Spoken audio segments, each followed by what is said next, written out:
The great walls of Troy have long since fallen, reduced to ash and memory after 10 years of bitter siege.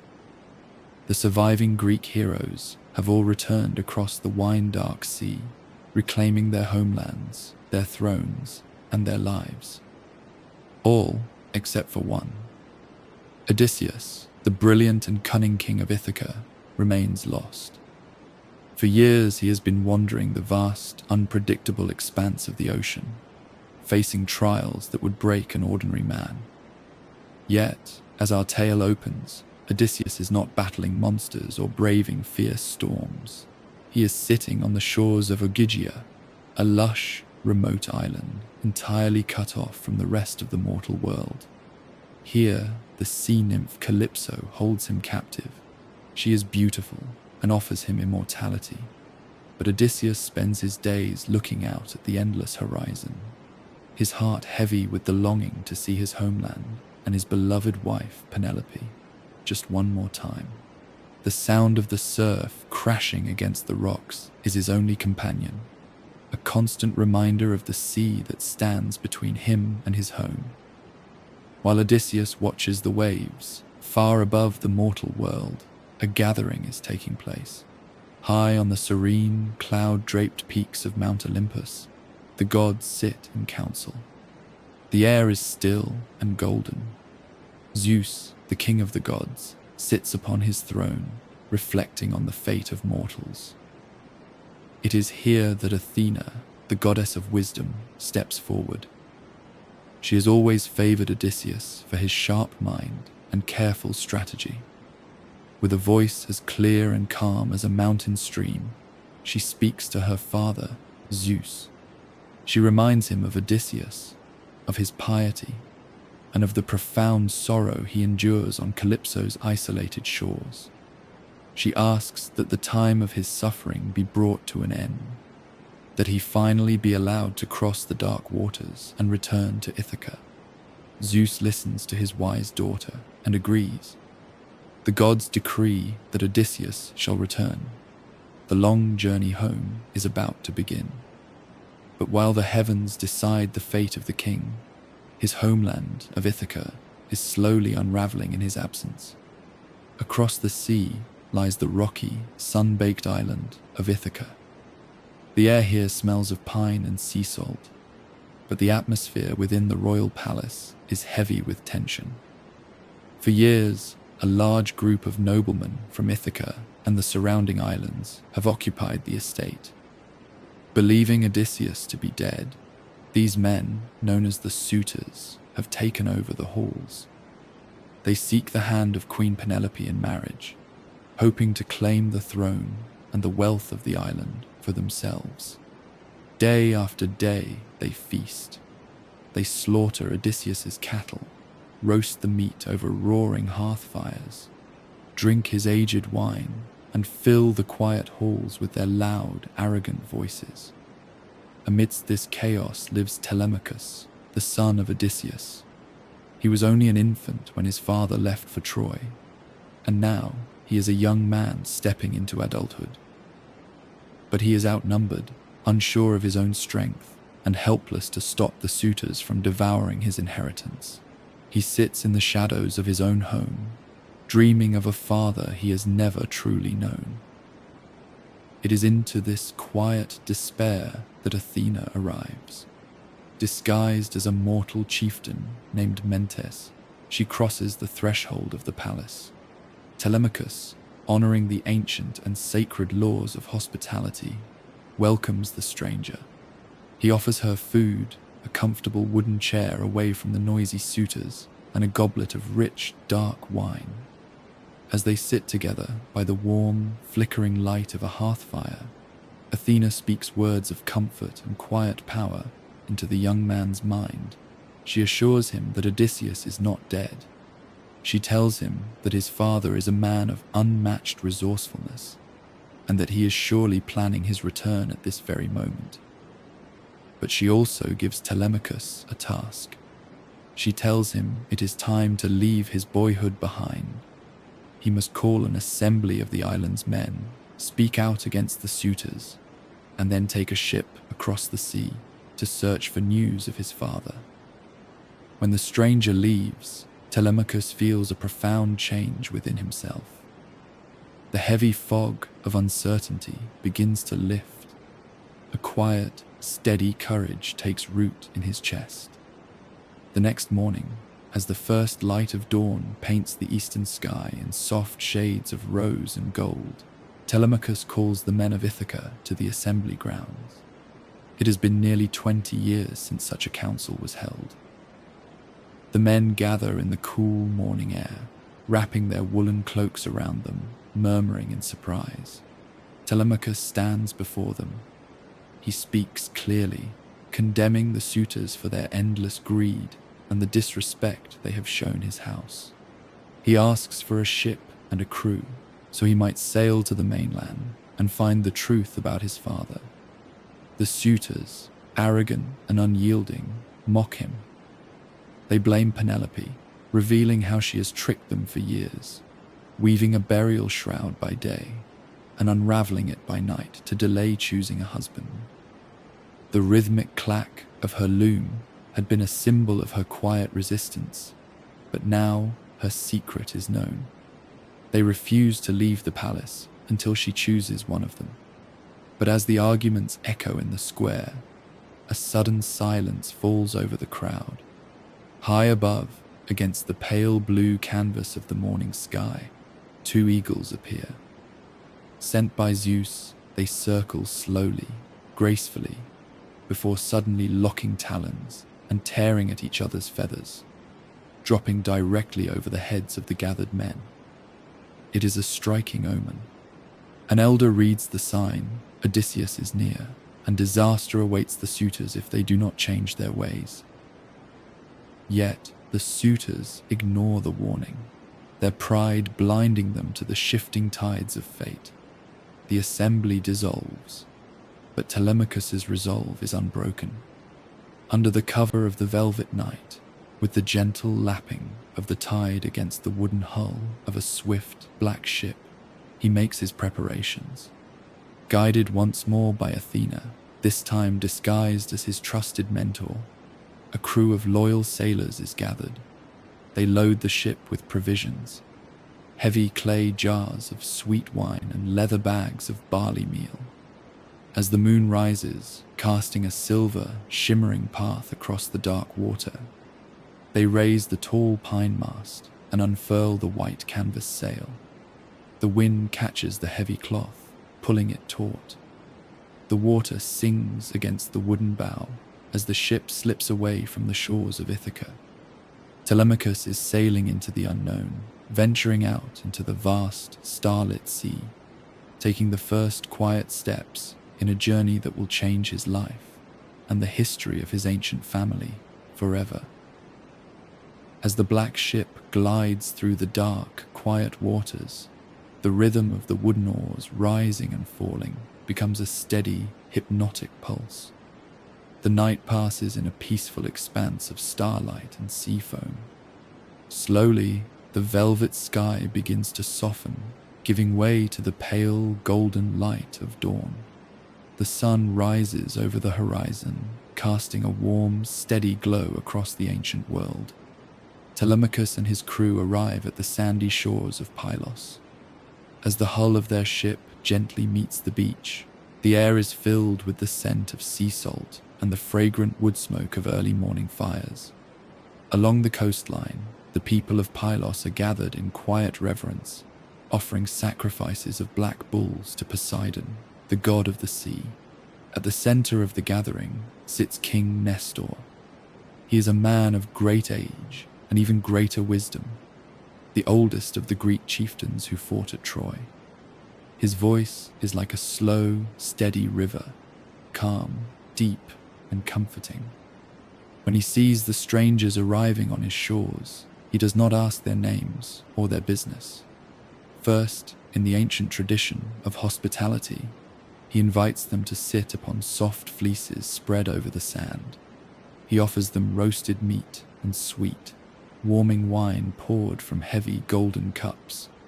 Only when they have eaten and rested does Nestor ask of their journey. Telemachus, feeling a quiet strength beside him, speaks with a newfound calm.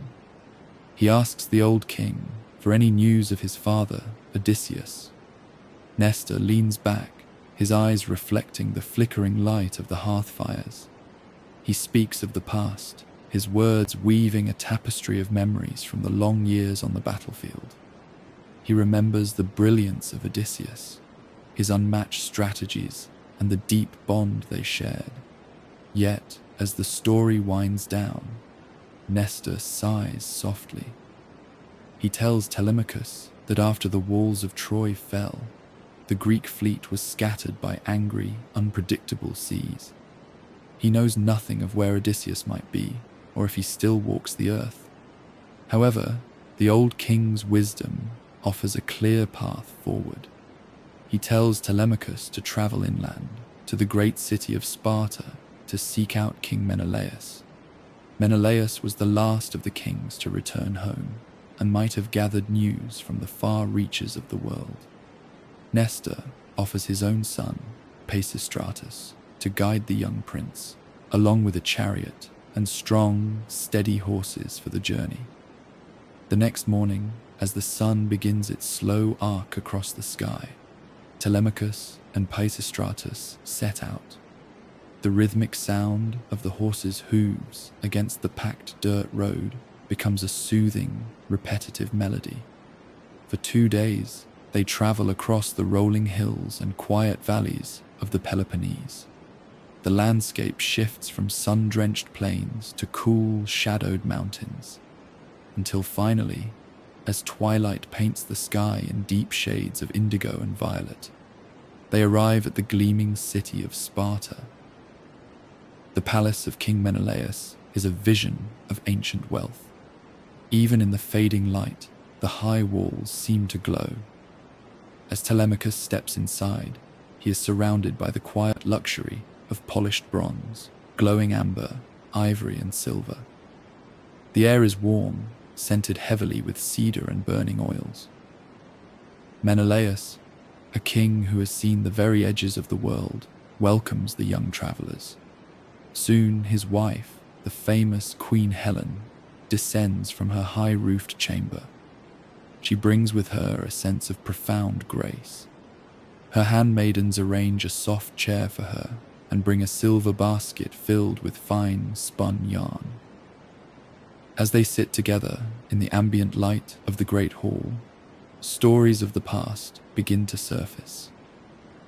When Menelaus speaks of his missing friend, Odysseus, tears well up in the eyes of Telemachus. Seeing the young man's sorrow, Helen quietly brings forth a medicine she acquired in Egypt. She slips it into the mixing bowl of wine.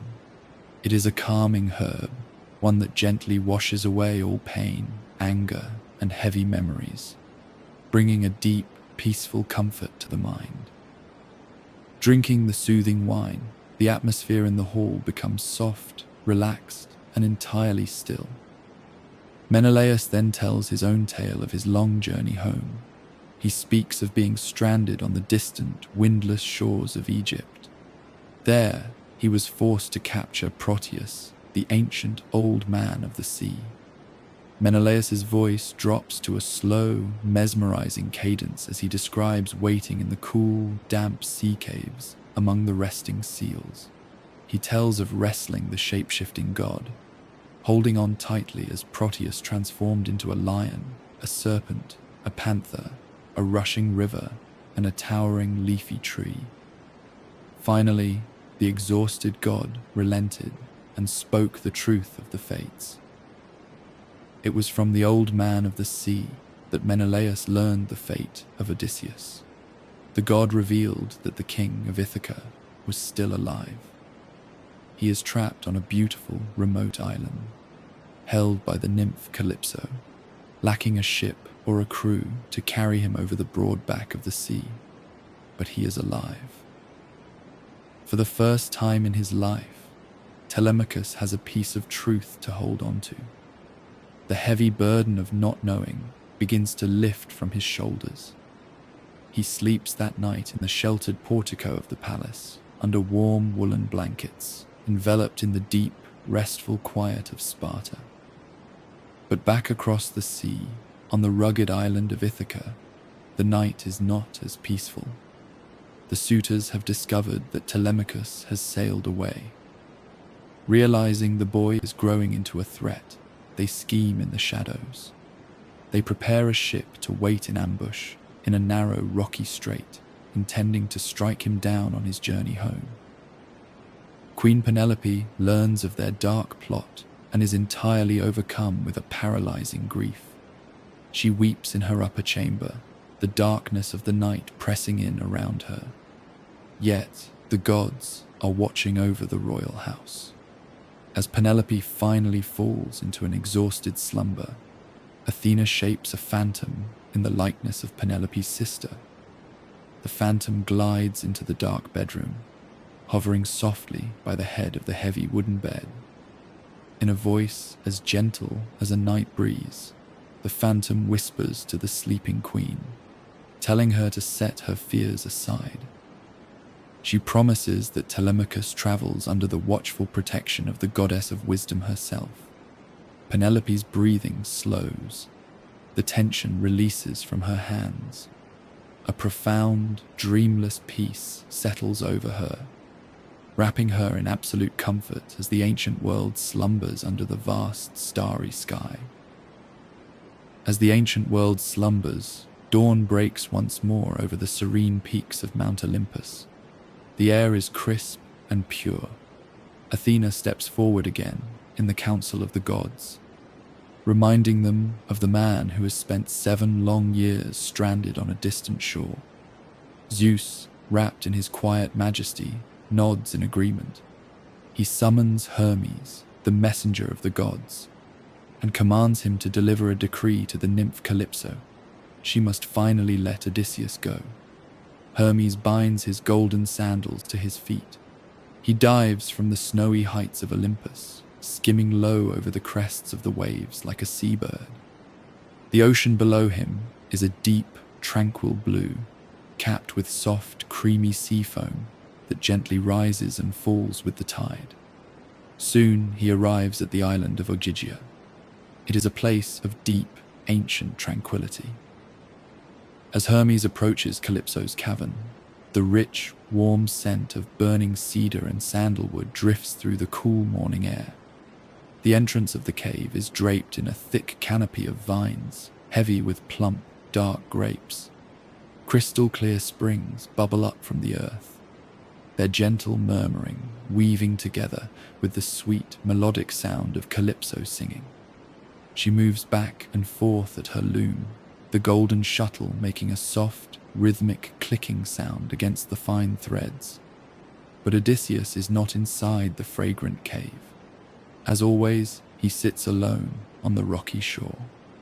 He stares out at the endless horizon, his eyes tracing the line where the sky meets the water, his heart aching for Ithaca. Hermes delivers the message of Zeus, and though it breaks her heart, Calypso obeys. She goes to Odysseus and tells him that his time of waiting is over. He will build a raft, and she will provide him with the provisions he needs to survive the long journey home. For the next 4 days, the island is filled with the steady, grounding sounds of creation. Calypso gives Odysseus a heavy bronze axe, its handle crafted of smooth, polished olive wood that fits perfectly in his grip. He walks into the deep forest and fells 20 tall trees, pine and alder. The air fills with the crisp, earthy aroma of freshly cut timber. With focused, methodical precision, Odysseus strips the bark, smooths the wood, and fits the heavy beams together, securing them with wooden pegs. The forest echoes softly with the satisfying, hollow thwack of the mallet as he drives the pegs into place, building a wide, sturdy deck. Calypso brings him thick canvas, which he sews into a strong, white sail. On the 5th day, he rolls the heavy raft on smooth wooden rollers down into the gentle surf. Calypso stocks his vessel with dark, sweet wine, fresh water, and a leather sack filled with hearty bread and roasted meats. She calls forth a warm, gentle breeze. Odysseus raises his sail, and with a quiet heart, he steers his raft away from the island, navigating by the slow, silent rotation of the stars. For 17 days, the sailing is peaceful. The water gently laps against the wooden hull, creating a steady, rocking lullaby. But on the 18th day, the sea god Poseidon returns from a distant journey and spots the small raft. Still harboring a deep anger toward Odysseus, Poseidon strikes the sea with his trident. The sky turns the color of bruised iron. The winds howl, and towering dark waves crash against the small vessel. The mast splinters with a sharp crack, and Odysseus is thrown into the churning, freezing water. Just as the sea threatens to pull him under, a sea goddess named Ino rises from the depths. She pities the struggling mortal and offers him her immortal veil, instructing him to tie it around his waist and swim for the nearest shore. For 2 days and 2 nights, Odysseus drifts in the swelling sea. Finally, the storm breaks. The wind dies down to a soft whisper, and a great calm settles over the water. Ahead of him, he sees the forested coastline of Scheria, the land of the Phaeacians. Exhausted, shivering, and covered in sea salt, Odysseus pulls himself onto the sandy beach. He crawls into the shelter of 2 olive trees that grow so closely together, their branches form a dense, protective roof. Beneath them lies a thick bed of fallen, dry leaves. Odysseus burrows into the soft, rustling foliage. The leaves provide a warm, insulating blanket, and within moments, the deep, heavy weight of sleep overtakes him. While the weary hero slumbers, the goddess Athena travels into the nearby city of the Phaeacians. She glides into the grand palace and enters the quiet bedchamber of the young princess Nausicaa. In a dream, Athena gently suggests that the princess should take her garments to the river to wash them, as her wedding day will soon approach. When morning comes, bathing the world in a soft, golden light, Nausicaa wakes. She asks her father for a tall, sturdy wagon drawn by mules. Her mother packs a woven basket with rich foods, sweet treats, and a flask of smooth olive oil cast in gold, so the girls might anoint themselves after bathing. Nausicaa takes the reins, and the mules trot steadily toward the river. The wooden wheels roll rhythmically over the packed earth, a soothing, repetitive rumble. They arrive at a place where the river widens, forming clear, gently bubbling washing pools. The water here is pristine and cool. The girls unload the fine linens and step into the shallow water. Together, they tread on the garments, the wet fabric squelching softly under their feet, washing away the dust of the palace. When the clothes are clean, they spread them out carefully along the smooth, rounded pebbles of the shoreline to dry in the warming sun. They bathe in the river and rub their skin with the fragrant, silky olive oil. Afterward, they sit on the grassy bank to eat their meal. Feeling joyful and relaxed, the girls begin to play with a beautifully stitched leather ball, tossing it back and forth. Their laughter rings out, bright and clear in the quiet morning air.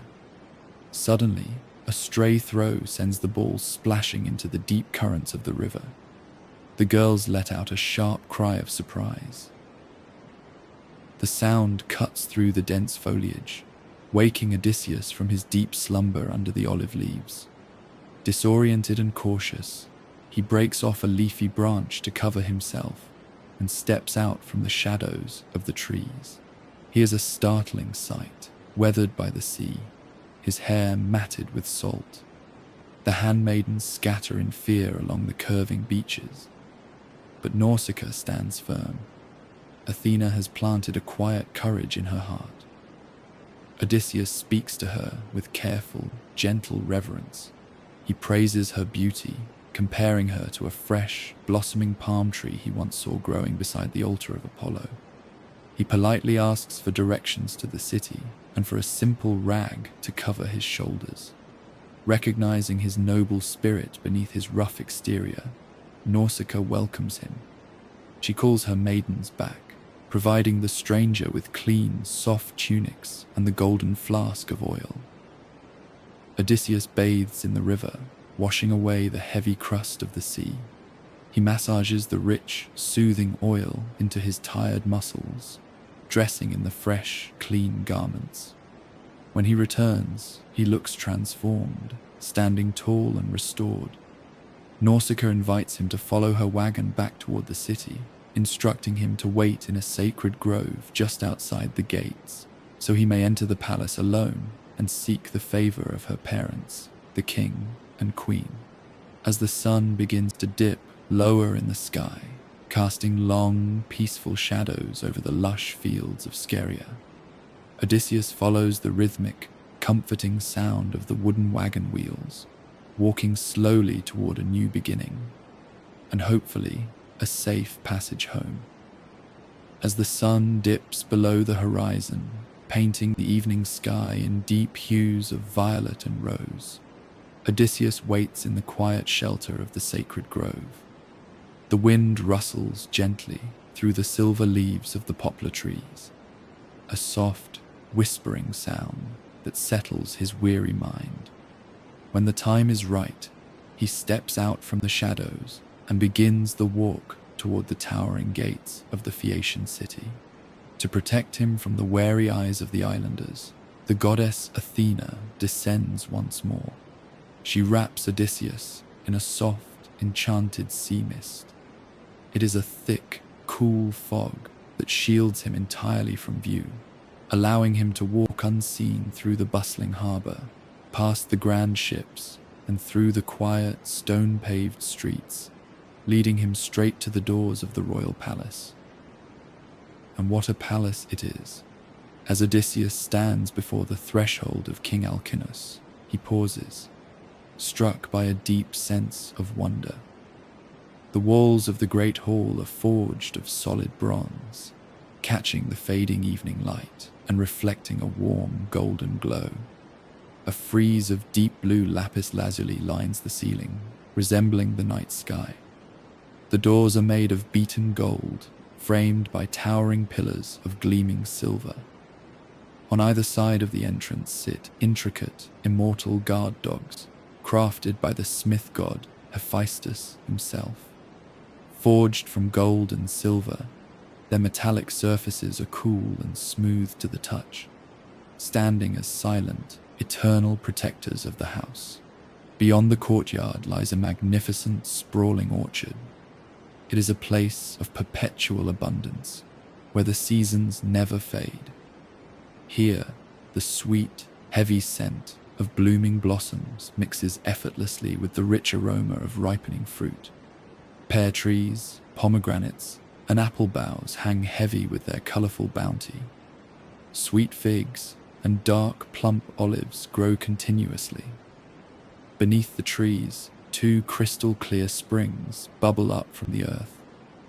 The water makes a gentle, rhythmic trickling sound as it flows through carved stone channels, watering the lush gardens and bringing a deep, peaceful life to the estate. Taking a slow, centering breath, Odysseus crosses the bronze threshold. The great hall is filled with the Phaeacian lords and nobles. They sit quietly, pouring out the last drops of their evening wine as an offering to the gods before they turn to sleep. Odysseus walks right through the center of the hall, still shrouded in the divine mist, until he reaches the great stone hearth. There, sitting in the warm, flickering firelight, is Queen Arete. Suddenly, the mist dissolves. Odysseus falls to his knees and wraps his arms around the queen's legs in a traditional gesture of supplication. The grand hall falls into a stunned, absolute silence. The rhythmic crackle of the hearth fire is the only sound in the room. Odysseus speaks, his voice low, steady, and humble. He asks the queen for mercy, for a safe passage back to his homeland, and for the chance to see his loved ones once more. The Phaeacians are a people of deep hospitality. King Alcinous immediately steps forward. He takes Odysseus gently by the hand, raises him from the hearth, and leads him to a polished wooden chair inlaid with silver. A handmaiden approaches with a beautiful golden pitcher, pouring cool, clear water over Odysseus's hands into a silver basin, a soft, soothing sound of welcome. They bring him fresh bread, rich roasted meats, and a goblet of dark wine. As Odysseus eats, the tension of his long journey finally begins to melt away. He tells them the story of his recent travels, his departure from Calypso's island, the storm that shattered his raft, and the kindness of their daughter, Nausicaa, at the river. Listening to his measured, graceful words, King Alcinous is deeply impressed. He promises that tomorrow they will prepare a swift ship to take the stranger home. The next morning, the sky breaks open with the soft, rosy light of dawn. King Alcinous calls the lords of the island to the assembly. To honor their mysterious guest, he declares a day of feasting and athletic games. They gather back in the great hall, where a massive feast is laid out. The king summons the court's revered blind bard, Demodocus. A herald guides the bard to a high-backed chair and hangs a beautiful, carved wooden lyre on a peg just above his head. Demodocus gently rests his hands on the instrument. You can hear the soft, tactile tap of his fingers against the polished wooden frame, followed by the rich, vibrating hum of the plucked strings. The deep, resonant acoustics of the hall carry the soothing, rhythmic melody as he begins to sing. He sings a famous tale of the Trojan War. But for Odysseus, the memories are too fresh, the losses too heavy. He pulls his heavy purple cloak over his head to hide his face, wiping away quiet tears in the shadows of the fabric as the music washes over him. Noticing his guest's sorrow, King Alcinous kindly interrupts the song and suggests they move outside into the open air for the games. The Phaeacian athletes gather on the smooth, packed earth of the arena. They are a people of the sea, yet they take immense pride in their physical prowess. They compete in foot races, leaping, and wrestling, displaying incredible agility. During the games, a young, boastful athlete named Broadsea challenges Odysseus. He mocks the stranger, suggesting he lacks the sculpted muscle, the foundational strength, and the disciplined focus of a true competitor. Odysseus remains calm, but a quiet, steady fire burns in his chest. He does not even bother to remove his heavy cloak. He steps forward and picks up a massive stone discus, far larger, thicker, and heavier than any the Phaeacians had used.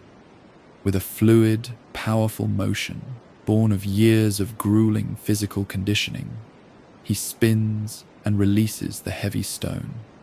It hums heavily through the air with a deep, rhythmic whoosh, flying far over the heads of the crowd and landing with a dull, grounding thud well beyond the furthest mark of any Phaeacian athlete. The crowd falls silent, awestruck by the sheer, undeniable display of strength from the weary traveler. With the games safely concluded, they return to the warmth of the palace. The evening settles in, calm and festive. The bard Demodocus plays once more, his fingers dancing over the strings, weaving stories of the gods into the night air. Dancers move in perfect, hypnotic rhythm, their bare feet tapping softly against the smooth stone floors. Finally, as the feast winds down and the hall grows quiet, King Alcinous turns to Odysseus. The king has provided food, shelter, a display of his people's finest talents, and the promise of a ship. Now, He asks the question that has been lingering in the air since the stranger first appeared from the mist. In the warm, gentle light of the torches, Alcinous asks Odysseus to reveal his name, his homeland, and the true story of how he came to be washed ashore on their distant beach. The time for secrets has passed. The time for the great tale to be told has finally arrived. The torches flicker softly against the towering bronze walls of the great hall. The king, the queen, and the Phaeacian nobles lean in, their eyes fixed on the weary traveler. Finally, the stranger speaks. His voice is calm, carrying the weight of 1,000 miles and countless starlit nights. "I am Odysseus, son of Laertes," he begins. The name rings out gently through the quiet hall. He tells them of his home, the rocky, sunlit island of Ithaca. And then he begins to trace the long, winding path of his sorrows since the day he sailed away from the ruined gates of Troy. His journey, he explains, was altered from the very start by fierce, contrary winds that blew his fleet far off course. For 9 days, the ships were tossed across a dark and unknown sea. On the 10th day, the winds died down to a gentle breeze, and they washed ashore on the tranquil coastline of the Lotus Eaters. It was a peaceful, dreamlike land. The air was warm and still. Odysseus sent 3 of his men to explore. They found the inhabitants living quietly, offering the sailors their native food, the honey-sweet flower of the lotus. But the plant held a strange, heavy magic. As soon as the men tasted the sweet, creamy petals, all memories of their past faded away. All desire to return home dissolved into a gentle, drifting lethargy. They only wanted to stay, eating the lotus, forever suspended in a waking dream, their eyelids heavy with an endless slumber. Knowing the danger of this profound forgetfulness, Odysseus marched his men back to the ships, tying the weeping sailors to the wooden benches, and quickly ordered the fleet back out to sea before the rest of the crew could fall under the spell. Their next stop brought them to a lush, wild island covered in dense forests. Across the bay lay the mainland, the territory of the Cyclops, a race of towering, lawless giants with a single eye in the center of their foreheads. Curiosity drove Odysseus to take his own ship and a small group of his bravest men to explore the mainland. They found a massive cave near the water. Stepping inside, the air was cool and filled with rich, earthy scents. The cave was meticulously organized. Woven willow baskets stood against the cool stone walls, overflowing with thick, creamy cheeses. Pens were neatly divided, holding flocks of soft, bleating lambs. The air smelled deeply of fresh milk and sweet whey, pooled in large wooden pails. They waited in the quiet cave, expecting the ancient laws of hospitality. But when the master of the cave returned, the earth shook beneath his heavy footsteps. It was Polyphemus, a massive cyclops. He drove his flock inside and then, taking a colossal slab of solid rock, he sealed the entrance. The sound of the heavy stones scraping against the cave mouth was deep and resonant, plunging them into absolute darkness. There was no hospitality to be found. The giant was ruthless, swiftly turning on the men. Knowing they could never move the massive stone blocking the door by force, Odysseus relied on his brilliant, strategic mind. The next evening, he offered the giant a carved wooden bowl of undiluted, dark, sweet wine they had brought from the ship. Polyphemus drank deeply. Soon the heavy wine took hold, pulling the giant into a deep, echoing slumber on the cavern floor. Working quietly in the dim, red light of the dying embers, Odysseus and his men took a massive olive wood pole. They sharpened the end and hardened the point in the glowing coals.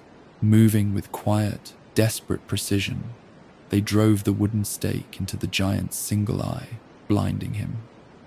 The next morning, the agonizing Cyclops rolled away the heavy stone to let his flock out to pasture. He sat by the entrance, running his massive hands over the backs of the sheep to ensure the men did not escape.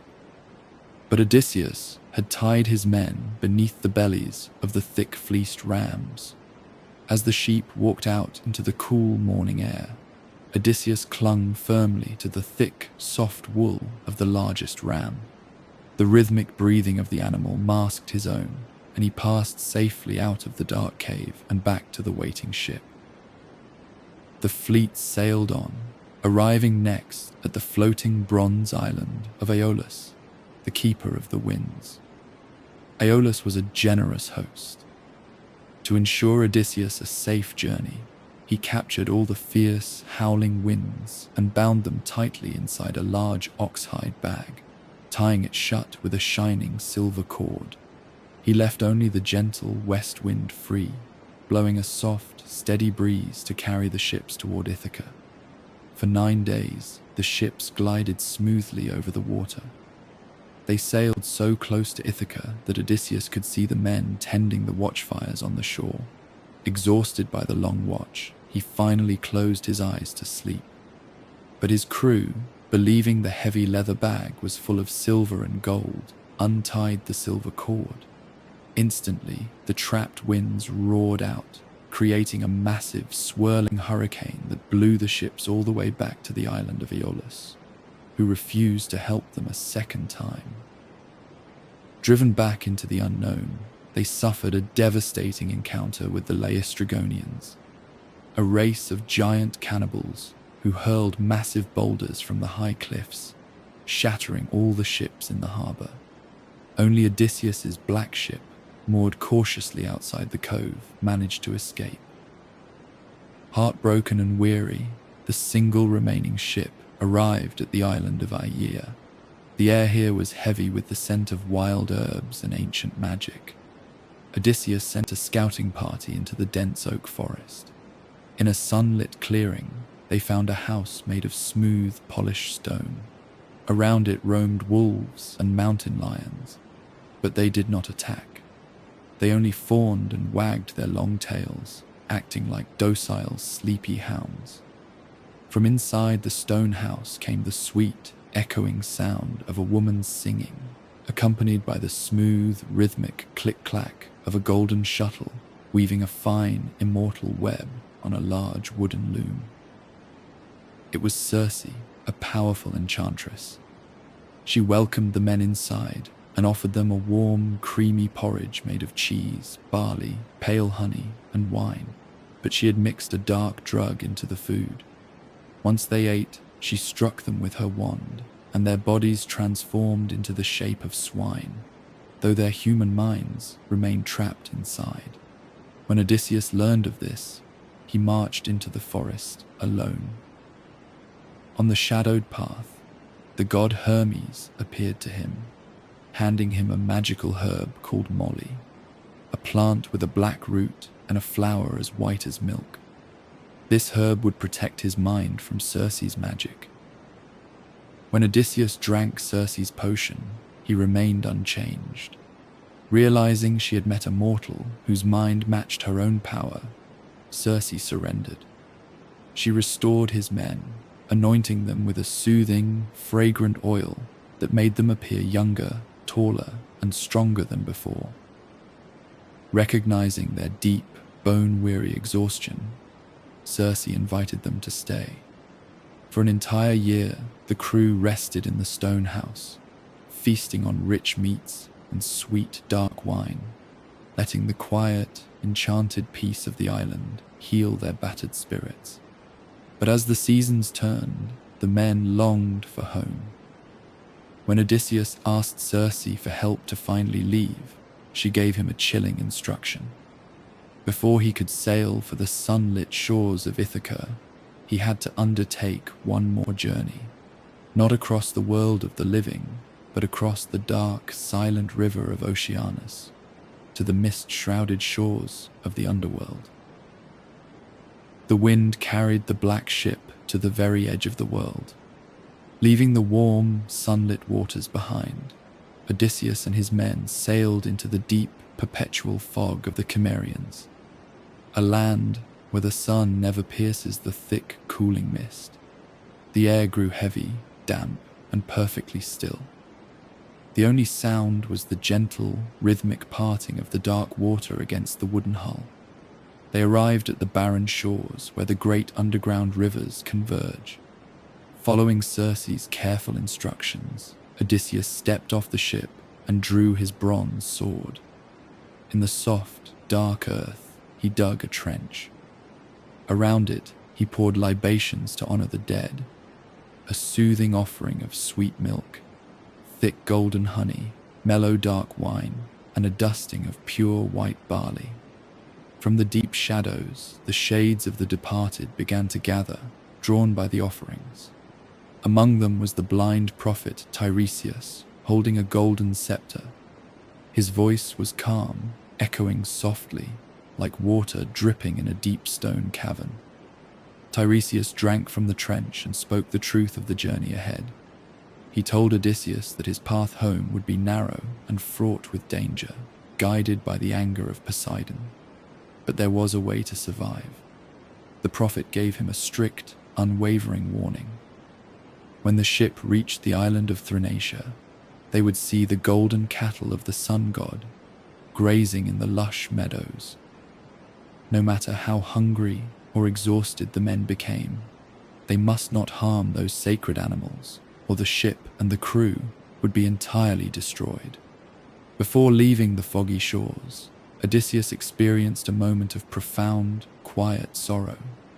He saw the shade of his own mother, Anticleia.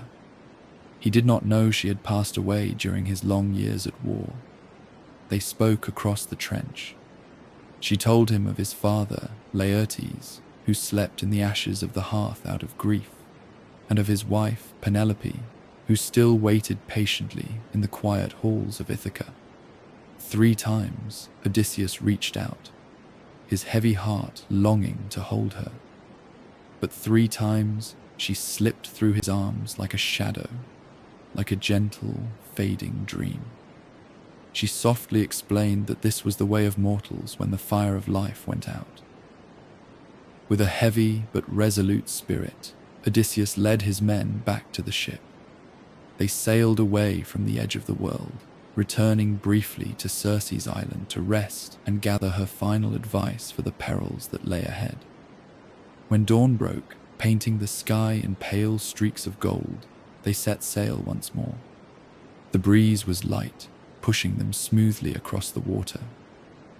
But soon the wind died completely. A sudden, absolute stillness fell over the sea. The water flattened, becoming as smooth and reflective as polished glass. Odysseus knew what lay ahead. They were approaching the island of the Sirens, creatures whose beautiful, hypnotic voices promised endless wisdom, but lured sailors to crash against the jagged rocks. Moving with deliberate focus, Odysseus took a large wheel of thick, yellow beeswax. He drew his bronze blade, slicing the wax into smaller pieces, and began to knead them between his strong palms. As the wax absorbed the heat of his hands, it grew soft, smooth, and pliable. Moving from man to man, he carefully pressed the warming wax into the ears of his crew, sealing them in an absolute protective silence. Then, following his strict orders, the men took heavy ropes and bound Odysseus tightly to the tall pine mast, leaving his own ears unplugged so he could hear the song without being able to steer the ship to ruin. The men sat at their wooden benches. They grasped the heavy oars, their muscles working in perfect synchronized rhythm. Swoosh, plash, swoosh, plash. The oars bit into the glassy water, churning it into soft, creamy foam. Across the water, the song of the sirens began to drift into Odysseus's ears. It was a melody of breathtaking beauty, weaving through the air, calling his name, promising knowledge of all things that had ever happened on the fertile earth. The sound pulled at his mind. He strained against the ropes, nodding frantically to his men to untie him. But the crew, living in their world of quiet silence, only rowed harder, their eyes fixed firmly on the horizon until the island of the sirens faded away into the mist. They had survived, but the greatest test of their endurance was immediately before them. The ship entered a narrow, treacherous strait. On one side lay Charybdis, a massive, swirling whirlpool that swallowed the dark sea down into the earth, only to spit it back up in a mist of fine, hissing sea salt. The sound was like a roaring furnace. To avoid being pulled into the crushing vortex, Odysseus steered the ship closer to the opposite side, a towering, sheer cliff of smooth grey stone. But hiding in a dark cavern high on that cliff was Scylla, a fearsome creature with 6 long, serpentine necks. Odysseus stood at the bow, clad in his heavy bronze armor, his eyes scanning the deep shadows of the cliff. The men rowed with everything they had, their breathing heavy and rhythmic. They watched the terrifying swirl of Charybdis on their left, completely focused on the rushing water. Suddenly, striking downward from the shadows with silent, terrifying speed, Scylla descended. Before Odysseus could even lift his spear, the creature snatched 6 of his strongest rowers from the benches, lifting them high into the dark cavern. It was a moment of deep, agonizing helplessness. The remaining men rowed with desperate strength, pushing the ship out of the narrow rocks, leaving the dark cliff behind. The loss was heavy, settling over the crew like a thick blanket. Eventually, the treacherous rocks gave way to open water. The sea grew calm again. Ahead of them, emerging from the soft blue horizon, lay a beautiful, lush island.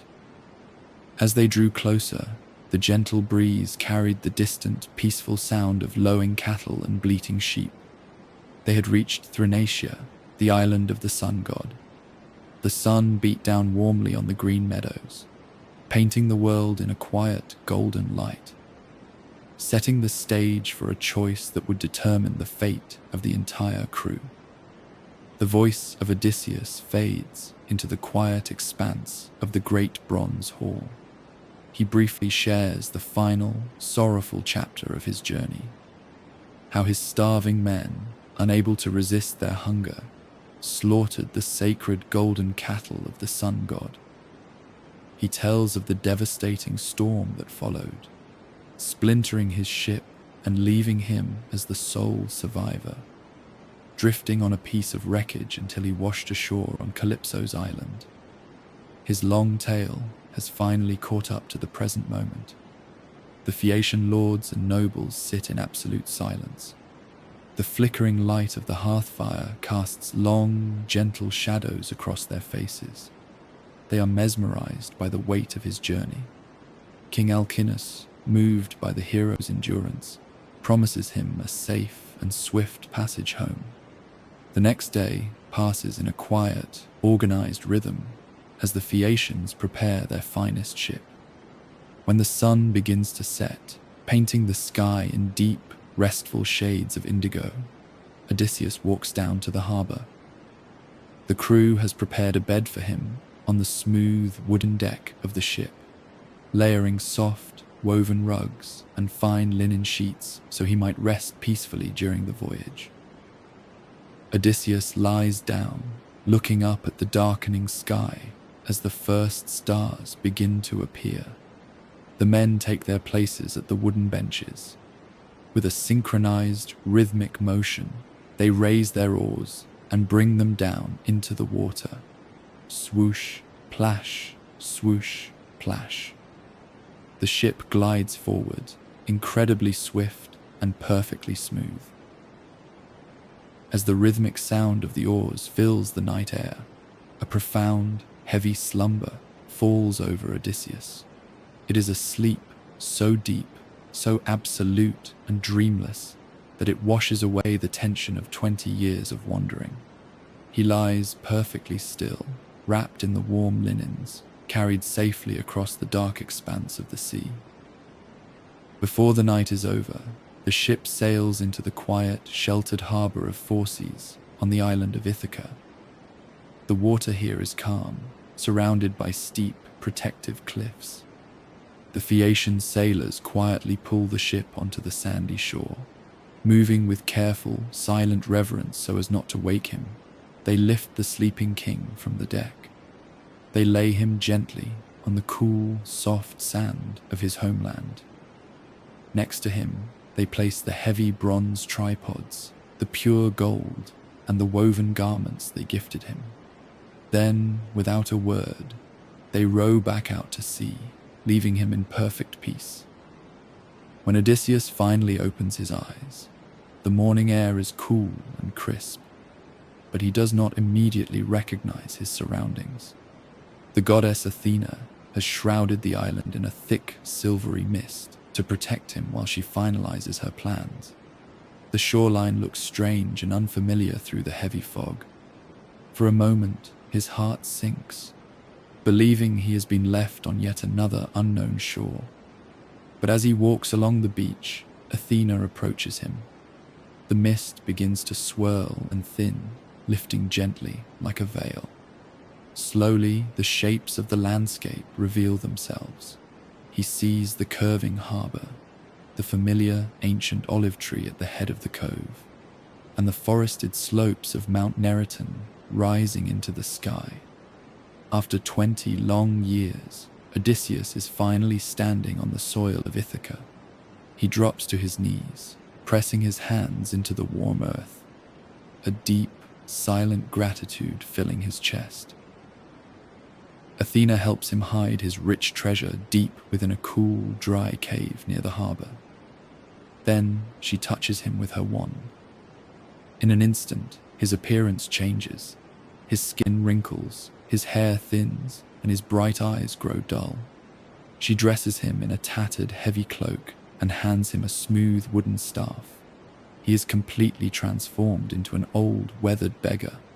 No one, not even his own family, will recognize him until the time is exactly right. Following the goddess's instructions, Odysseus turns his back to the sea and begins the slow walk inland. The path winds upward through the rugged, rocky hills, surrounded by the familiar scent of dry pine needles and wild thyme. He is heading toward the dense oak forests to find his loyal swineherd, a man named Eumaeus. As the afternoon sun begins to lower, casting a golden light through the canopy of the trees, Odysseus arrives at the swineherd's settlement. It is a quiet, rustic place, enclosed by a high, sturdy fence built of dark oak logs. Eumaeus is sitting by the door of his simple wooden hut, crafting a pair of sandals from a well-worn piece of ox hide. When he sees the old beggar approaching, he immediately stands up. Though Eumaeus is a servant, he is a man of deep honor and kindness. He does not know he is looking at his long-lost king. He only sees an elder traveler in need of rest. Without hesitation, Eumaeus welcomes the stranger into his home. Inside the hut, the air is warm and smells of wood smoke and roasted meat. The swineherd gathers thick, fragrant bundles of brushwood, lays them on the earthen floor, and covers them with the large, soft fleece of a wild goat to create a comfortable seat. Odysseus sits down, letting the warmth of the small hearth fire seep into his tired bones. Eumaeus prepares a hearty meal, roasting fresh pork over the open flames and serving it with sweet, dark wine in an ivy-wood bowl. As they eat in the comforting glow of the firelight, Eumaeus speaks of his master, Odysseus, with deep affection and sorrow, believing him to be lost forever to the sea. He speaks of the arrogant suitors who ruin the estate and the grief of the queen. Listening to his loyal servant, Odysseus feels a quiet warmth in his heart. Still maintaining his disguise, the old beggar leans forward and speaks with steady confidence. He swears an oath, telling the swineherd that Odysseus is alive. and that he will return to his home before the changing of the moon. Eumaeus shakes his head with a gentle, disbelieving smile, refusing to let himself hope. But the company is warm, and the evening is peaceful. As the night grows cold outside, Eumaeus spreads a thick, heavy winter cloak near the fire for his guest. Odysseus lies back on the soft fleece, listening to the gentle crackle of the burning oak logs and the wind rustling through the trees outside. For the first time in 2 decades, he falls asleep beneath the sky of his own homeland, safe, hidden, and ready for the days to come. Far away from the quiet oak forests of Ithaca, across the dark and winding sea, Telemachus sleeps in the gilded halls of Sparta. The night is deeply still. The air is cool and scented with cedar. As the young prince rests, the goddess Athena glides into his chamber, a silent presence in the dim light. She speaks gently into his mind, waking him from his slumber. She tells him that his time away has come to an end. It is time to return to the island of his birth. But she brings a quiet warning. The suitors, fearful of the man he is becoming, have anchored a ship in the narrow, rocky straits, waiting in the shadows to ambush him. Athena instructs him to sail only by the light of the stars, keeping his ship far from the islands, and to land at a hidden cove on the rugged coastline of Ithaca. When morning breaks, painting the sky in soft shades of peach and lavender, Telemachus prepares to leave. King Menelaus and Queen Helen offer him beautiful, crafted gifts to honor his journey: a solid silver mixing bowl and a finely woven robe, soft and fragrant, for his future bride. As he mounts his chariot, an eagle suddenly swoops down from the clear mountain air, carrying a white goose in its talons. Helen, with her deep wisdom, reads the omen gently. Just as the eagle has returned from the wild mountains to seize its prey, Odysseus will return to his home to bring justice to his house. Carrying this hope in his chest, Telemachus travels back to his waiting ship at Pylos. The voyage home takes place under the vast, comforting canopy of night. The wind is steady and favorable, a gift from Athena. The canvas sail billows out, catching the cool night air. The heavy wooden hull cuts through the dark water with a rhythmic, mesmerizing sound. Swish, plash, swish, plash. Sailing under the silver light of the moon, Telemachus and his loyal crew slip silently past the hidden straits. They move entirely unseen, leaving the ambush behind them in the dark. As the first pale light of dawn begins to warm the horizon, the ship reaches the quiet, sheltered coves of Ithaca. Telemachus instructs his men to sail the ship onward to the city port, while he steps ashore on the quiet beach. Following Athena's guidance, he begins the long walk up the winding, rocky path toward the dense oak forest, heading straight for the home of the swineherd. Up at the wooden hut, the morning is peaceful. The sun filters through the leaves, casting a warm, dappled light over the clearing. Inside, Eumaeus and the old beggar, who is secretly Odysseus, are preparing a simple morning meal. The fire crackles softly on the hearth, heating the sweet, dark wine and roasting fresh bread. Suddenly, the quiet of the forest is broken by the sound of footsteps on the dry leaves. The fierce guard dogs, who usually bark at the sight of a stranger, do not make a sound. Instead, they whine happily, wagging their tails and running forward to greet the visitor. Odysseus hears the dogs and knows a friend is approaching. But when the door opens, his heart stops. Standing in the doorway is Telemachus. The infant he left behind 20 years ago has grown into a tall, broad-shouldered young man. Eumaeus drops the wooden bowls he is holding. Tears of absolute joy fill the old servant's eyes. He rushes forward, embracing Telemachus and kissing his head and shoulders, welcoming him back as a father would welcome an only son who had miraculously returned from a long, dangerous journey.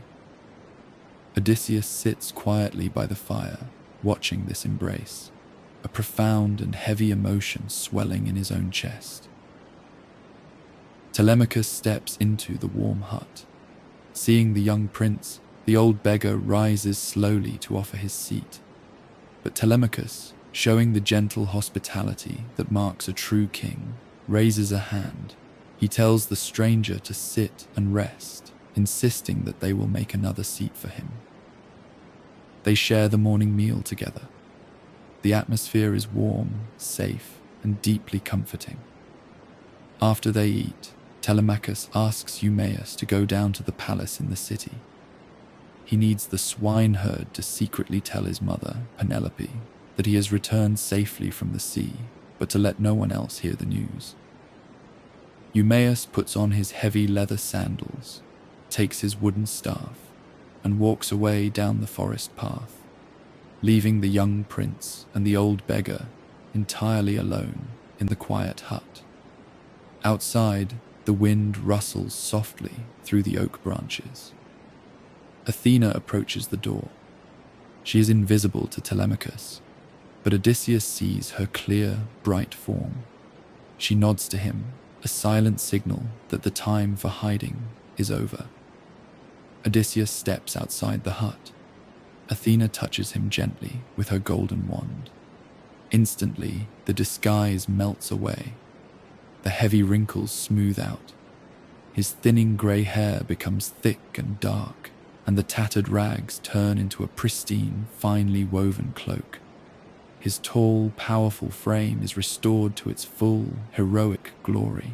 He turns and steps back across the threshold into the hut. Telemachus looks up, his eyes widening in sheer awe. Seeing the sudden, miraculous transformation, he believes he is looking at one of the immortal gods who rule the vast skies. He lowers his eyes respectfully, but Odysseus takes a step forward. His voice, when he finally speaks, is thick with emotion. "I am no god," he whispers gently. "I am your father. I am the one for whom you have endured so much sorrow." Odysseus opens his arms, and the heavy weight of 20 years of separation finally shatters. He embraces his son, his tears falling freely, soaking into Telemachus's cloak. For a moment, Telemachus stands frozen in shock, but then, feeling the solid, real warmth of his father's embrace, the truth washes over him. He wraps his arms tightly around Odysseus. They weep together in the quiet sanctuary of the wooden hut. Their tears fall like a gentle, cleansing rain, washing away the decades of absence, fear, and longing. There are no trumpets, no roaring crowds to welcome the king home. Only the quiet rustling of the ancient oak trees, the soft crackle of the hearth fire, and the deep, unbreakable bond of a father and son, finally reunited in the heart of the forest. The morning sun rises over the rocky hills of Ithaca, casting long, golden shadows through the dense oak forest. Inside the quiet wooden hut, the emotional reunion between father and son settles into a profound, steady calm. The time for action is approaching, but it must be handled with careful, deliberate patience. Odysseus and Telemachus formulate their plan. Telemachus will go down to the palace first, stepping back into the dangerous halls of the suitors, acting as though nothing has changed. Odysseus will follow later, guided by the loyal swineherd Eumaeus. To protect the king, Athena once again wraps Odysseus in his disguise. The powerful hero vanishes, replaced once more by the hunched, weathered form of an old, wandering beggar, leaning heavily on a smooth wooden staff. Telemachus leaves the forest, his heart lighter than it has been in his entire life. When he arrives at the great stone palace, his mother, Queen Penelope, rushes to him. weeping tears of relief to see her son return safely from the sea.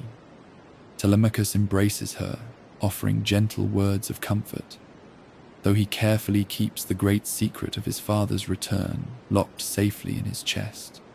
Later in the afternoon, as the air begins to cool, Odysseus and Eumaeus make the slow walk down from the hills toward the city. The journey is peaceful. They pass a beautiful, clear spring, bordered by stone, where cool water flows continuously from the mouths of carved lions. The sound of the rushing water is crisp and refreshing.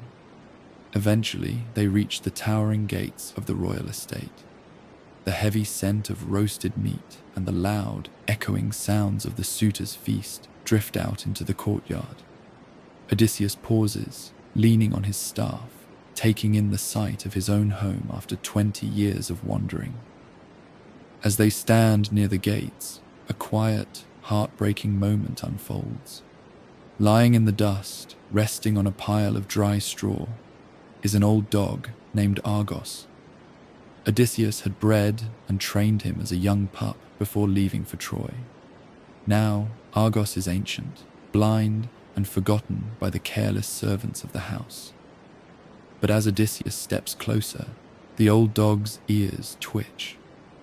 Despite the disguise, despite the passage of 2 decades, Argos recognizes the scent and the quiet footsteps of his true master. The old hound is too weak to stand, but he lifts his head slightly. His tail gives a slow, rhythmic thump, thump, thump against the dry earth, and his ears flatten gently in a display of pure, unwavering loyalty. Odysseus sees the dog and turns his head away, secretly wiping a single tear from his weathered cheek to avoid breaking his disguise. He walks past, entering the great hall. Behind him, having finally seen his master return, the old dog rests his head back on his paws, closes his eyes, and breathes his last, slipping into a deep, eternal peace. Inside the vast hall, the air is thick with the smoke of the hearth fires and the arrogant laughter of the suitors. Odysseus walks among them, holding out a woven leather pouch, asking for scraps of bread. Some of the men give him food out of simple pity, but the most arrogant of them all, a nobleman named Antinous, looks at the old beggar with pure disgust. When Odysseus asks him for a crust of bread, Antinous responds with cruel words. He grabs a heavy wooden footstool and hurls it across the room. The solid wood strikes Odysseus squarely on the right shoulder with a loud, echoing crack. The hall falls silent. The other suitors freeze, shocked by the sudden violence against a guest, knowing that the gods sometimes wander the earth in the guise of beggars. But Odysseus does not fall. He does not even flinch. He stands as solid and unmoving as a mountain of stone. He simply looks at Antinous with a dark, steady gaze, absorbing the blow with infinite patience, knowing that justice will soon arrive. He walks quietly to the threshold, sitting down with his pouch of gathered bread, eating slowly and silently in the shadows. As the afternoon turns to evening, another beggar arrives at the palace. His name is Iris, a large, heavy man who frequently runs errands for the suitors. Seeing Odysseus sitting in the doorway, Iris grows territorial and insults the disguised king, challenging him to a fight for the entertainment of the bored nobleman. The suitors eagerly agree, offering a meal of rich, roasted goat stomachs stuffed with fat and blood to the winner. Odysseus slowly stands up. He tucks his tattered tunic into his belt, revealing thighs that are thick, muscular, and heavily scarred from years of battle. The sight of his powerful build sends a ripple of unease through the crowd, and Iris suddenly trembles with fear. When the fight begins, Iris swings wildly. Odysseus, not wanting to reveal his true lethal strength, holds back. He strikes Iris just once, A swift, controlled blow to the jaw. It is enough. Eris falls heavily to the dusty floor, entirely knocked out. Odysseus drags the unconscious man out to the courtyard, props him against the stone wall, and quietly returns to his seat. The suitors, amused and impressed, hand him the roasted meat and a golden cup of rich wine, toasting to his health, entirely unaware that they are drinking with the king, who will soon seal their doom. As the evening settles and the torches are lit, casting warm, golden light across the bronze walls, a hush falls over the crowd.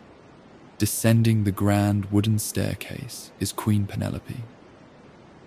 Athena has graced her with a divine radiance, making her look taller, her skin glowing like polished ivory. She stands before the suitors, a vision of absolute grace and wisdom. She scolds them for their terrible behavior, reminding them that true suitors bring gifts to woo a queen, rather than devouring the wealth of her house. Moved by her beauty and her words, the suitors immediately send their servants to fetch magnificent treasures, heavy robes woven with gold threads, intricate golden necklaces strung with dark, glowing amber, and matching earrings that catch the firelight. From the shadows of the threshold, Odysseus watches his wife. A quiet, deep joy swells in his chest. He smiles to see her brilliant mind at work, effortlessly drawing wealth from her enemies, while her true heart remains locked away, waiting patiently for a husband she does not yet know is sitting just across the room. The night settles deeply over the island of Ithaca. The arrogant suitors, heavy with rich food and dark wine, finally leave the great hall, dispersing to their own homes and beds across the city. The massive bronze doors swing shut behind them, leaving the palace in profound, echoing silence. Inside the dim hall, only Odysseus and his son, Telemachus, remain. The time for preparation has come. Moving with quiet, deliberate focus, they begin to take down the shields, the bronze helmets, and the sharp spears that hang along the grand stone walls. As they carry the heavy armor into the inner storerooms, they do not need torches. The goddess Athena walks invisibly beside them, lifting a golden lamp that casts a soft, warm, unearthly glow, illuminating their path and filling the corridors with a peaceful, divine light. When the weapons are safely locked away, Telemachus retires to his bedchamber. Odysseus remains in the great hall, sitting quietly in the shadows, waiting. Soon, Queen Penelope descends from her upper chambers. She enters the hall like a vision of ancient grace, surrounded by her handmaidens. They place a beautifully carved wooden chair, inlaid with silver and ivory near the hearth. Penelope sits, the flickering firelight casting a gentle, warm glow across her face. She asks her maids to clear away the debris of the suitors' feast and to stoke the embers, adding fresh logs of cedar and sandalwood that fill the air with a rich, calming fragrance. She then calls the old beggar to sit near the fire. She wants to question this stranger who claims to have traveled the world. Odysseus sits across from his own wife, his heart aching with a quiet, steady love. Yet he maintains his careful disguise. When Penelope asks of his homeland, he speaks with gentle reverence, praising her as a queen whose name is known to the very heavens, like a flawless king whose lands bear rich harvests. But she presses him for his past. Carefully, Odysseus weaves a masterful tale. He claims to be a nobleman from the island of Crete, and he tells Penelope that many years ago, he hosted Odysseus in his own home before the Greek fleet sailed for Troy. To test the truth of his words, Penelope asks him to describe what her husband was wearing. Odysseus closes his eyes, his voice dropping to a slow, mesmerizing cadence. He perfectly describes the garments she had given him 2 decades ago. He speaks of a heavy, double-layered cloak of sea-purple wool, soft to the touch and incredibly warm. He describes the intricate golden brooch that pinned the cloak at his shoulder, a masterpiece of craftsmanship depicting a golden hound pinning a struggling fawn, the metalwork so alive that the animals seem to breathe. And he describes a fine linen tunic worn beneath it, as smooth and pale as the dried skin of a white onion. Hearing these precise, deeply familiar details, Penelope covers her face. She weeps softly, the tears flowing like snow melting on a high mountain peak, running down into the streams. Odysseus watches her cry for him, his own eyes remaining as hard as horn or iron, hiding his deep emotion, offering her gentle words of comfort. He swears a solemn oath that Odysseus is alive, nearby, and will return before the old moon dies and the new moon is born. Grateful for his words, Penelope orders her oldest and most trusted servant, the nurse Euryclea, to wash the stranger's feet. Euryclea was the very nurse who had raised Odysseus from infancy. The old woman brings a gleaming bronze basin and pours in cool water, then adds water heated over the fire until it is perfectly warm. Odysseus shifts slightly into the shadows of the hearth, a sudden realization washing over him. He remembers a scar on his leg. As Euryclea kneels on the stone floor, bathing his tired feet with the soothing, warm water, her hands move up his leg.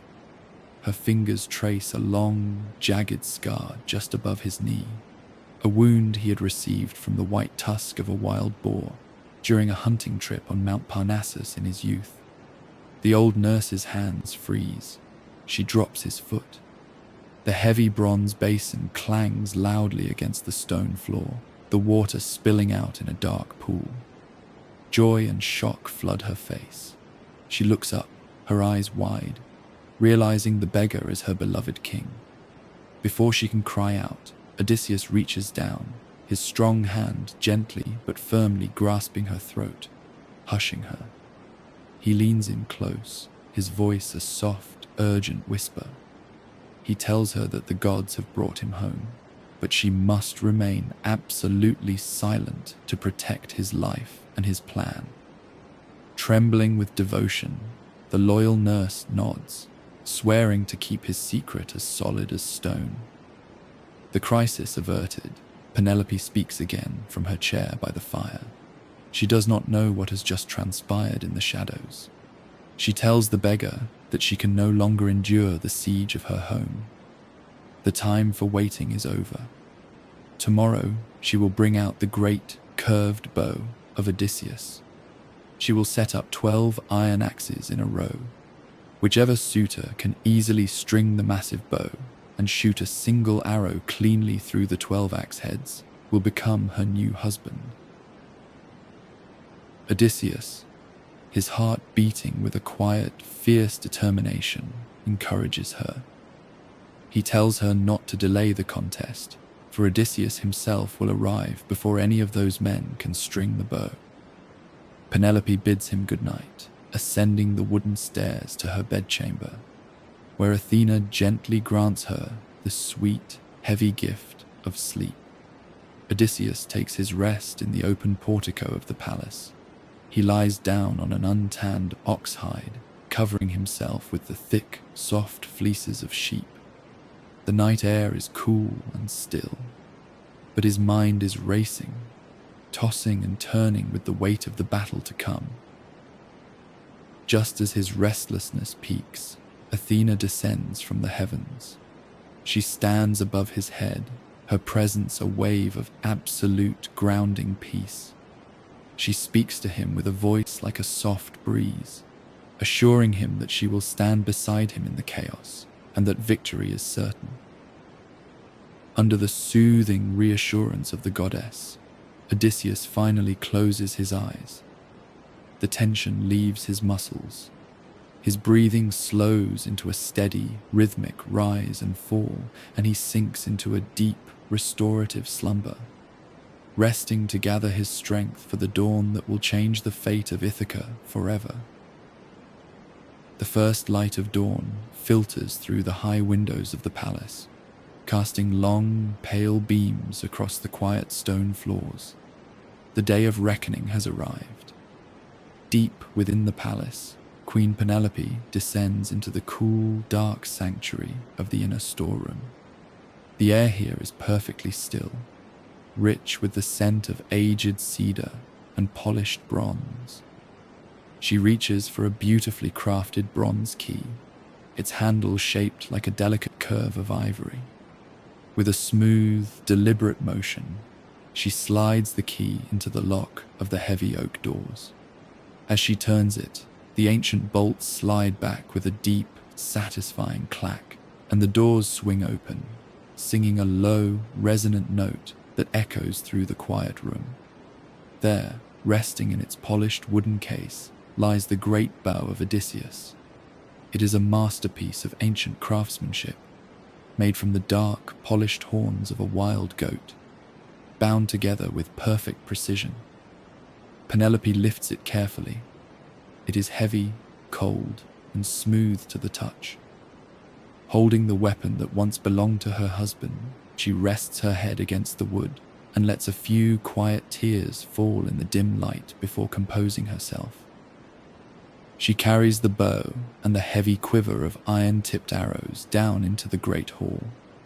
The suitors have already gathered, their voices loud and confident, completely unaware of the fate that stands just outside the doors.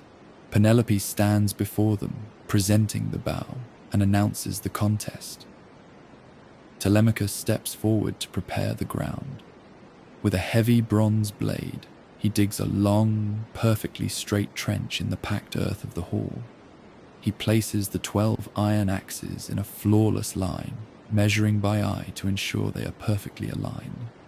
The rings of the axe heads form a narrow, singular tunnel. The contest begins. The first suitor steps up. He tries to bend the great bow to slip the string over the notch, but the dark horn is completely unyielding. His muscles strain, his face turns red, but the bow does not bend an inch. One by one, the arrogant men take their turn. They bring a large cake of fat from the kitchens, warming the bow by the hearth fire, hoping the heat and the oil will soften the ancient wood. They rub the fat into the smooth surface, but it is entirely useless. The bow remains as rigid as stone, rejecting every man who tries to claim it. From his quiet seat in the shadows, the disguised beggar watches. When the most powerful suitors finally admit defeat, choosing to postpone the contest to the next day, Odysseus steps forward. His voice is calm and humble, as he asks for a chance to simply test his own strength, to see if the old power still remains in his weathered hands. The suitors erupt in angry protests, insulted that a beggar would even touch the royal weapon. But Penelope and Telemachus intervene, insisting that the laws of hospitality demand he be given a chance. Eumaeus, the loyal swineherd, carries the heavy bow across the hall and places it directly into the hands of his disguised king. At that very moment, under the quiet orders of Telemachus, the loyal servants silently close and lock the massive bronze doors of the hall, sealing the courtyard. The gates are barred. Odysseus stands in the center of the room. The hall falls into a tense, absolute silence. He holds the great bow, turning it slowly in the firelight, his hands running over the familiar, polished horn, checking for any damage from the long years he was away. Then, with an effortless, fluid grace, he moves. Just as a master musician easily stretches a new string onto a carved wooden lyre, Odysseus bends the massive bow. Without a single sign of strain, he slides the looped string into the notch. He holds the bow steady. With his right hand, he pulls the string back slightly and plucks it. The taut string vibrates, singing out a beautiful, clear note that echoes through the silent hall, as pure and sharp as the cry of a swallow. A sudden, pale fear washes over the faces of the suitors. High above, the sky rumbles with a single, deep clap of thunder, a sign from Zeus himself. Odysseus picks up a heavy iron arrow. He sets the notch against the string, drawing it back in one smooth, continuous motion, until the bow forms a perfect arc of tension. He does not even stand up from his seat. With total, unwavering focus, he releases the string. Thwack! The arrow flies with a clean, rushing hiss. It passes perfectly through the first iron ring, and the second, and the third, flying seamlessly through all 12 axe heads, before burying itself with a heavy thud into the solid wooden door at the far end of the hall. The contest is over. Odysseus stands up. The time for hiding has passed. In a single, fluid motion, he strips off the heavy, tattered rags of his disguise. He stands before the terrified crowd in his prime, a towering figure of strength and vengeance. He pours the remaining iron arrows from the quiver onto the ground at his feet, their metallic clatter ringing out in the stunned silence. He looks directly at Antinous, the cruelest of the suitors, who is just lifting a golden, two-handled cup of wine to his lips. Odysseus draws the bow once more. The arrow flies true, striking Antinous and sending the golden cup clattering to the stone floor. Chaos erupts, but it is a trapped, hopeless panic.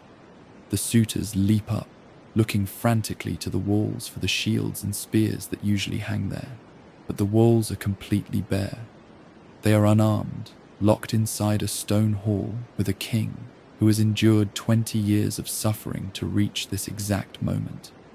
With Telemachus, Eumaeus, and a loyal cowherd standing at his side, Odysseus brings justice to his house.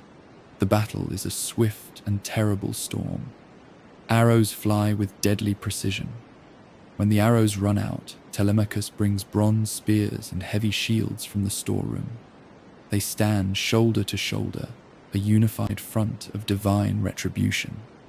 High up near the roof beams, the goddess Athena finally reveals her presence. She raises her legendary shield, the Aegis, blinding in its terrible, glorious light. The sight of the divine shield breaks the last remnants of the suitors' courage. They scatter like a flock of birds chased by a soaring eagle. But there is no escape. The chaos does not last long. Like a sweeping wind clearing the dead leaves from a forest floor, the hall is purged. The arrogance, the noise, and the disrespect that plagued the palace for years are entirely extinguished. When the dust finally settles, a profound, heavy silence returns to the great hall. Odysseus stands amidst the aftermath, his breathing steady, his eyes scanning the room. The long war, the wandering, the endless struggle, it has all culminated here. The storm has passed. The house of Ithaca belongs to its king once more. The great hall of Ithaca is quiet once more.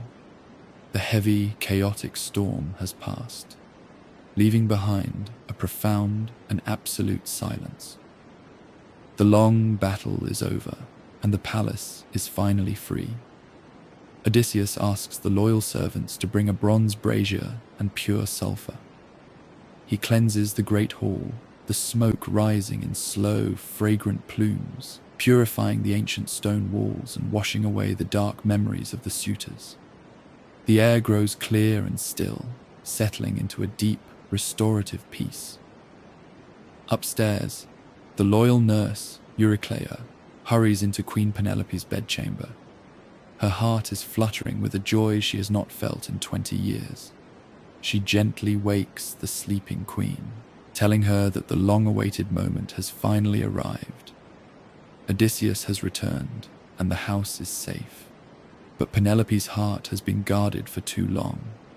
She has built high, thick walls around her, hopes to survive the years of endless waiting. She refuses to believe it, fearing that the gods are playing a cruel trick, or that the stranger is merely a mortal who took it upon himself to punish the suitors. Still, she descends the smooth wooden stairs. She enters the great hall and sits by the opposite wall, bathed in the soft, flickering light of the hearth fire. She looks across the room at the man sitting in the shadows. He is covered in the dust of battle, still wearing the tattered rags of his disguise. He sits perfectly still, looking downward, waiting with infinite patience for his wife to speak. Telemachus gently scolds his mother for being so cold, but Odysseus raises a hand, smiling softly. He knows her mind is brilliant and cautious. He tells his son to let her test him in her own way. First, Odysseus bathes. The servants bring warm, soothing water and fragrant olive oil. When he returns to the hall, Athena has restored him once more. He looks like an immortal, tall, his shoulders broad, his hair flowing like the thick, dark petals of a hyacinth flower, clothed in a magnificent fresh tunic and a heavy cloak. He sits back down across from Penelope. It is then that she issues her final, brilliant test. Speaking to the old nurse, Penelope casually gives an order. She tells Eurycleia to move the heavy bridal bed out of the master bedchamber, to place it in the hall so the stranger might sleep comfortably. At these words, Odysseus suddenly flares with a deep, protective passion. He speaks out, his voice echoing in the quiet hall. He demands to know who could possibly move that bed, for he built it himself, and its construction is a secret known only to him, to Penelope, and to a single loyal servant. His voice drops into a slow, rhythmic cadence as he describes the deeply guarded secret. He tells of a massive, ancient olive tree with silver leaves that grew entirely within the inner courtyard of the palace. Instead of cutting it down, he had built their entire bedchamber around that living tree, laying the heavy stone walls and setting the thick roof beams perfectly in place. Then he tells how he took a heavy bronze axe and carefully lopped off the leafy branches. He stripped the bark, smoothed the solid, living trunk from the root up, and shaped it with absolute precision into the sturdy bedpost. He adorned the wood with intricate inlays of shining gold, bright silver, and smooth, pale ivory. Finally, he stretched thick, purple oxhide straps tightly across the frame to hold the bedding. The bed was rooted into the very earth of Ithaca. It could never be moved. Hearing this perfect, undeniable truth, Penelope's knees give way. The heavy, protective walls around her heart finally crumble, melting away like winter snow in the warming sun. She rushes forward, throwing her arms around his neck, weeping softly against his shoulder. She kisses his face, apologizing for her caution, explaining how terrified she was that someone would come and deceive her. Odysseus holds her tightly. The tears fall from his own eyes, washing away the salt of the sea, the roar of the monsters, and the long, lonely nights on distant shores.